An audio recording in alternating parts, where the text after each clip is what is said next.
Hey, what's up, everybody? It's Tim here. So, my really good friend, my buddy, my pal, my brother, Rob, over at BlackStar Vinyl, he just hit 400 subs. Apparently, this is the month to hit milestones, right? So I wanted to support his channel. He threw some questions out there, and I wanted to jump in. You know, I do these because everybody shows me love, and I just feel that it's right to do the same thing. We're a community. Let's support each other. So, when I first started, just a little over a year ago, Rob was the first one to give me like this huge shout out, like channel alert. Go check him out. He just finally started, making videos. I had been commenting for a little bit, and then kind of jumped on the board real quick, and I never forgot that. Rob and I probably talk, I don't know, at least a couple times a week. We message back and forth. We talk on Facebook all the time. We're joking. So he's really one of my close friends, and I'm honored to call him a friend. I'm humbled to know him. He's just an all around fantastic dude. You guys probably can't hear it, but I'm spinning it in his honor. A little testament tonight. So just picked this one up recently, and I haven't had the need to put this one away yet because I've been spinning it too much. It just kicks ass. My dog is going crazy. Anyway, 4 questions, 1 bonus. Let's get in. 4 grails. Man, that's tough. There are so many things that are high on my want list. And I've been really trying to slow down on the CD buying just because I want more things on vinyl. So these would be 4 vinyl grails. 1, probably top of the list, I make no bones about it, Badlands. I have wanted Badlands for years on vinyl. It's one of those ones that I never see. It just doesn't come up in conversation. You can find them overseas, but then they get them shipped over here. It's ridiculous. And then you look on eBay, and they're just getting uglier.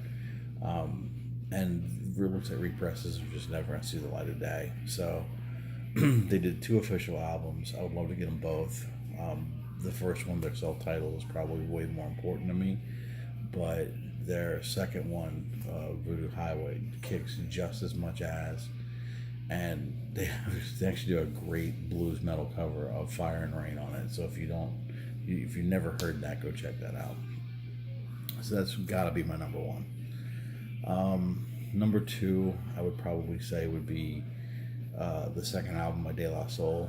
I just picked up the Follow Me Please reissue of 3 Feet High and Rising, but I just grabbed that and was in and out of the website because it was the Follow Me Please thing, and they got to do the subscription thing, and I didn't even think to look, and they reissued the second album, and I missed it.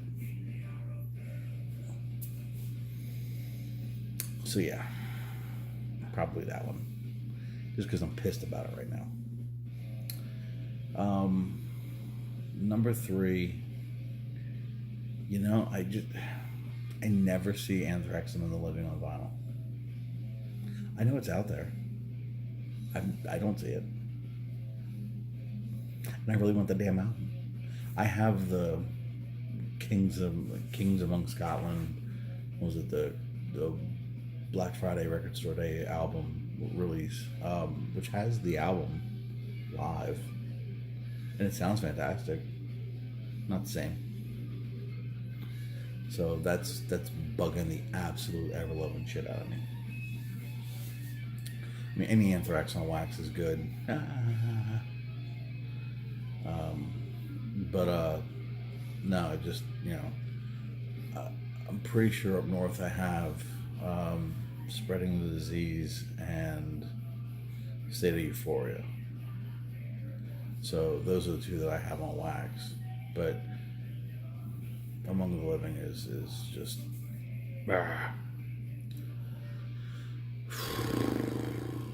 the last one I'd probably say would be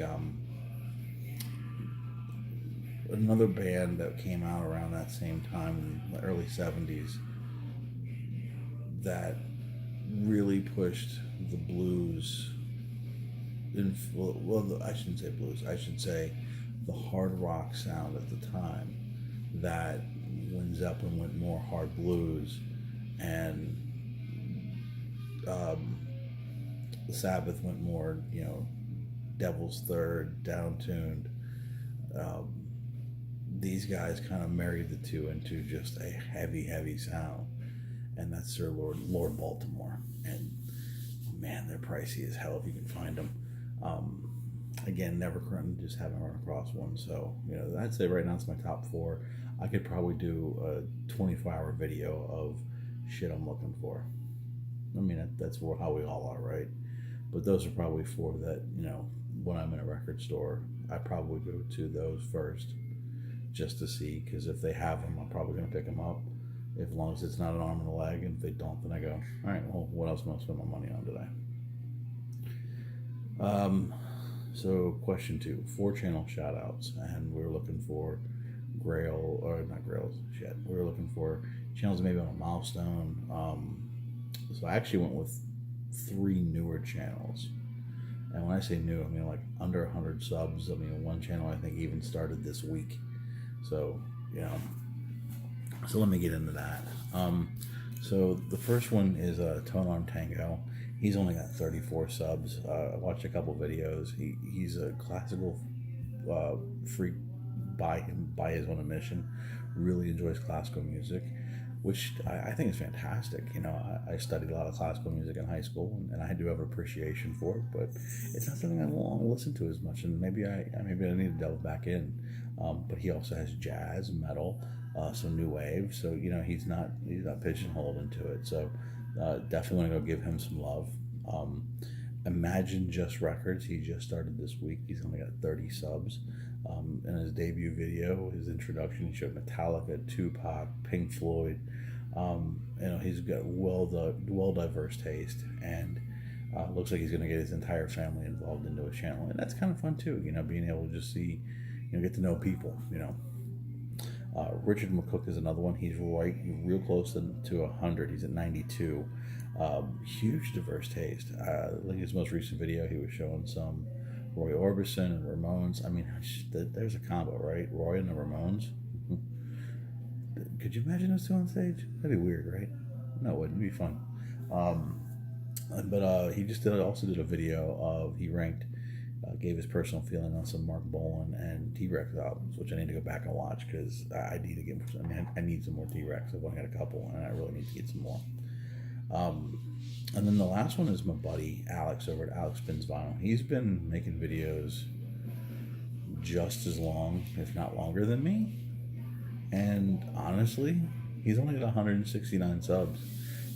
He's a younger guy. He has a younger perspective on things. He does listen to a lot of, hip hop and soul, but he's delving into psych rock now. He's really branching out just because of some of the things he's seen on the VC, but he also works in a record store, so he's exposed to a lot of different things, and his knowledge is really, it's deep. So go check him out. He's a fantastic spirit, and I love to see, you think record collectors, you think, I'm old, almost 50. We're old guys, right? We're young at heart, but we're old guys. It's great to see these younger generations still picking up the passion, and I don't mean in a hipster kind of nonchalant way. I mean, I do mean he's passionate about music.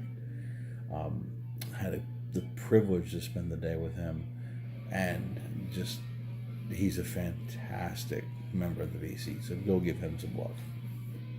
I will leave links to all 4 of those channels so you can go check them out. 4 concerts you've been to, probably your top 4. So I told the story before, earlier on my channel, about seeing Jimmy Page. It was the Outrider tour. He toured it solo. He had Jason Bonzo's son on drums. Fantastic show. He, at the end of it, brought the house down by performing Stairway to Heaven instrumental. Now, they did other Zeppelin songs and had vocals and things like that, but yeah, he was saying that, you know, no one else could sing it like Plant, and so why not we sing it? And they literally did Stairway instrumental. That was badass. Maiden. Saw Maiden on the Somewhere on tour, where your boy Rob, Yngwie Malmsteen opened. I mean, Yngwie alone's enough, right? Then you're gonna give me Maiden. So I'll take that all day. It was a fantastic show. I remember Malmsteen just destroying us sonically. I mean, the sounds that came out of that guitar were just... The arena wasn't ready. And then Maiden came out. We were done. We didn't know what the hell hit us. We were all like, man, Maiden, yeah. And then they came out and they just took everything that we had hoped and thought they would be, went a million times beyond that. If you would have put paint on Dickinson's shoes and see where he ran, the entire stage would not have been the same color. He is a madman. And it was a great show. Absolutely fantastic. Pink Floyd. Went and saw Floyd on the Momentary Lapse of Reason tour. And I'll say this. When I go to shows, you always have the hope that they're going to play whatever they're going to play. And, man, I hope they do this song. Man, it's my favorite. I'd be bummed if they missed it. But there's that excitement. I'm not usually big on, we're going to play this album in its entirety. Stay at home and listen to that. I don't want to know what's next. And they did that. They played "Shine On You Crazy Diamond" and maybe something else before they leapt right into Momentary Lapse of Reason in its entirety. They didn't skip anything. Okay, I get it. You're Floyd. Yeah. But then there was no opening act. I mean, you got 2 sets of Floyd, so what are you going to do, bitch? No, you're going to go see Floyd. That show holds a special spot in my heart because it is, seeing Floyd. But me and my 2 buddies went, and my one friend, it was the very first day he had his driver's license. He was stoked. He just passed it that morning. We're going to the show. We stop and get gas, and he hits the gas pump.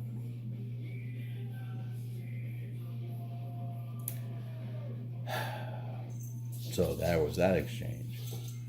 But the other one was it's a positive, great memory of my other friend Jeff, who sadly, a couple years after high school, took his own life. And I miss him. I miss him a lot. And he was a great friend to me. And I can remember that happy time where we were at Floyd, just rocking out, not a care in the world. Which is funny because we both got into hip hop at the same time and didn't tell each other. We thought the other one was going to be pissed. So, I miss him a lot. So it's a very happy memory. Even sad that he's gone. And it's been a long time, so, but it's still a very happy memory for me. And I'm thankful for that. One more. Man, there's so many good shows. Probably have to go with my first real concert. I see people at like amusement parks or stuff like that for 10-15 minutes, and it's like, no, this is boring, let's go. I'm like, no, it's live music, I want to stay. But for my birthday, in 8th grade, 9th grade, some grade, my mom and stepdad got me tickets to go see Genesis. And it was the Mama Tour, and it was the first show. And, had a great time. Saw them a bunch after that, so they created a monster. I saw a lot of concerts. I could have went with the night Aerosmith made up for the fact that George Lynch passed out from walking pneumonia when Dokken opened for him. The one time I got to see Dokken, and then in the third song, this asshole takes a tank. Yeah, I was not happy about that. So, lots of shows. Lots. So, those are probably four of my favorites. And then lastly, a superhero that you would like to become, or you think you'd become, or something like that. And I've been hearing something, and I guess because I know me in a different way, I don't see it. But everybody's like, "Oh, Tim's kind and Tim's genuine," and things like that. And those are very humbling words, and they mean the world to me. But I also have a tendency to fly off a little bit, and I don't always mean to, but and I try to keep it in check. And I think it has something to do with my anxiety that I deal with. But I can have a short fuse, and it's not super explodey. Okay, maybe sometimes it is, but when I'm rubbed the wrong way, I'm bad, and it takes me a minute to come back down to earth. So I had actually studied about how we process information, and it hits our emotional receptors before it hits our intellectual receptors. So it's learning to control it. And I coined the phrase when I was studying all this: don't Hulk up. So it probably would be the Hulk, just because trying to control those raw emotions that sometimes can rear its ugly head. Sometimes more than I care to. I still hope everybody thinks I'm at least not an asshole. But if I am, I am. I can live with that. But then it was a bonus. Because it's fun, and it's Rob's contest, and he could ask me a million questions, and okay, 7 hours of video, here we go. But his last one was, and he's really big into memorabilia. If you look at his collection, he gets a lot of, limited presses that are signed and things like that, and it really is a great part of his collection. So he wanted us to share, hey, what have you had signed? So 4 pieces of memorabilia that you had signed. So we were just talking about superheroes.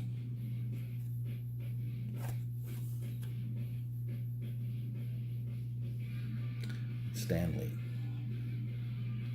So, in a former life, I used to sell things that had the rating pending for a particular video game.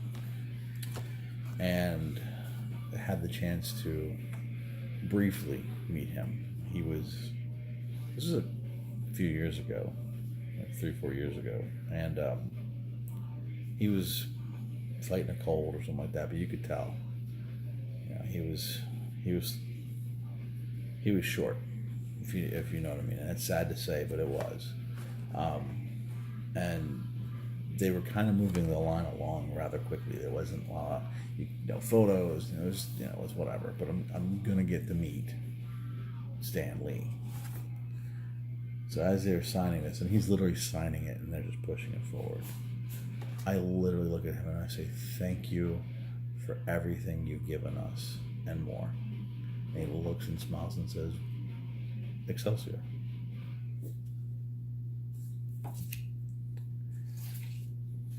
So another one that I have from that former life, and I don't necessarily care about the signature so much as about what this evening represented.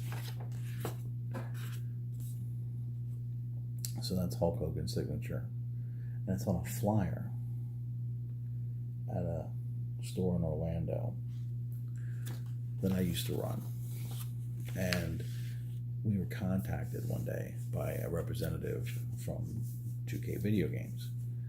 And we were okay, we used to get crank calls all the time, so we're just like, yeah, well, okay, whatever. Hey, Hulk Hogan's gonna be in your store. Yeah, okay, whatever. So I'm talking to this guy, and I'm kind of, almost I'm blowing him off, but I'm not like being the most receptive to this. And then meanwhile, my assistant, she gets a phone call, and she looks at me and goes, it's the district manager. It's true. Now the receptors are on. Yes, sir. How can I help you? It turns out that for the launch of this wrestling game, they were going to have free wrestlers all across the country. And because of Hulk Hogan living in Tampa and working with the NXT here in Orlando, which is kind of like their farm club system. I don't know. I don't watch wrestling as much as I used to, so it was all still kind of Greek. You know what I mean? That night he would just come to our store. We prepared everything. They sent us a bunch of cool things to give out to the fans, and I mean, he was exactly what you would think. You know, he was behind the closed doors. He was very soft spoken, and he was obviously preparing. You know, we made sure him and actually Jimmy Hart was with him. Make sure that they had anything they needed: food, drink, non-alcoholic. You know, we weren't going to do anything like that. We had a whole event planned and things like that, and you know, we gave him a few minutes to get ready. When he came out, he was on. You know, he was Hulk Hogan. This was obviously before his incidents with some of the words he liked to say. So I don't necessarily cherish it because of Hulk Hogan, but I cherish it for the fact that my crew just went leaps and bounds to make sure everybody had a fun night.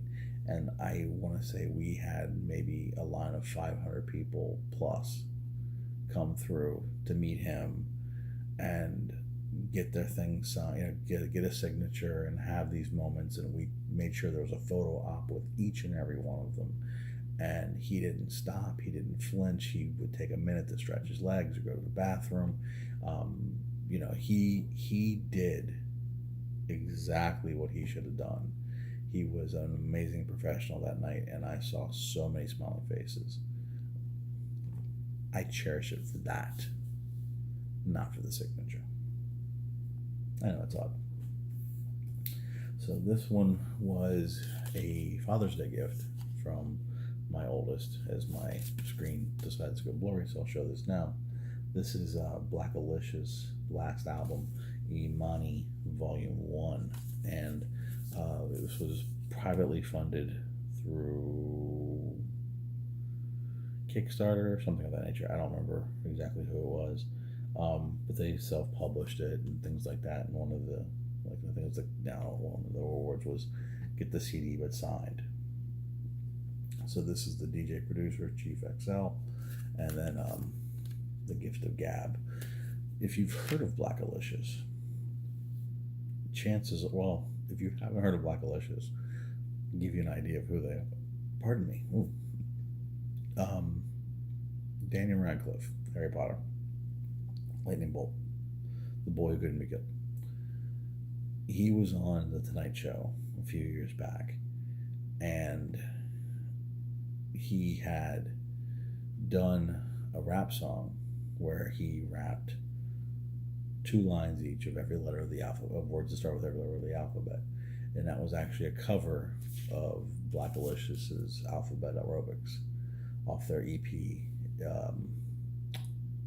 A to G. Gift of Gab is very much a wordsmith. He really can carve amazingly intricate rhyme schemes into his words, and I like that. I like people who aren't going to just, moon, boon, June, spoon, no, just make it interesting for me. And Gift of Gab has amazing ability. So the last one's a twofer. So right before I moved down, my wife went to one of the local, because we have a few cons here in Orlando every year, and one of them just had an icon. So, I unfortunately didn't move down in time, as I was jealous, but I'll just say this, it's groovy. So that is Bruce Campbell. But also there was the makeup artist, Tom Sullivan, who signed Army of Darkness, but also Evil Dead. Hail to the king, baby. Rob, you really are an amazing friend. I enjoy all the silly stuff we do online. We had a Mike Tyson meme war the other night. That's not your just typical casual friendship. That's a true friend. If you're not familiar with Rob's channel, there is a link below. He's celebrating his milestone of 400. It should be 400,000. He is a hell of a guy. He tells it the way it is. He's not going to pull a punch. He's also one of those guys that will sit down and have a wonderful conversation with somebody, even if they don't see eye to eye. But they can talk respectfully and intelligently. He'd rather do that than listen to someone spout off random facts for 3 seconds. He's a great guy and one of my best friends. So, Rob, this one's for you, brother. Hopefully everybody is not sick of me. I know there's a lot going on in the VC right now, so I appreciate taking a few moments to just watch this. Hopefully everybody's doing well. We got a lot of things coming up, so plan ahead, because I have a feeling it's going to get even busier here in the VC. Take care, everybody. Peace.